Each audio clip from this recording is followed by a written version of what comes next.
Грипп – это инфекционное заболевание, которое может протекать очень тяжело.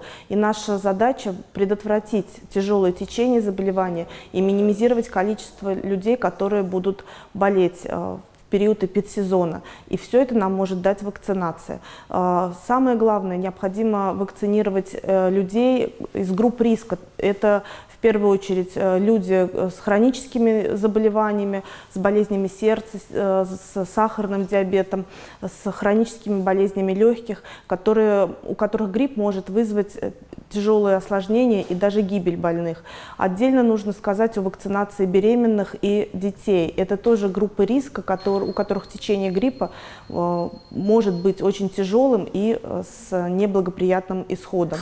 Вакцинация от гриппа дает нам все возможности уберечься от этой инфекции. Вакцина сейчас безопасная, вакцина каждый год обновляется, и она делается под тот штамм, который будет циркулировать именно в этом году. И только вакцинация от гриппа позволит нам пережить благополучный эпидсезон и справиться с этой инфекцией. В Республике Абхазия на данный момент уже имеется вакцина от гриппа.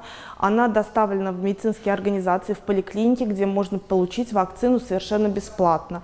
И любой гражданин может обратиться в поликлинику и получить вакцину. Вся вакцина, она уже направлена в медицинские организации. А в каком количестве доставлено?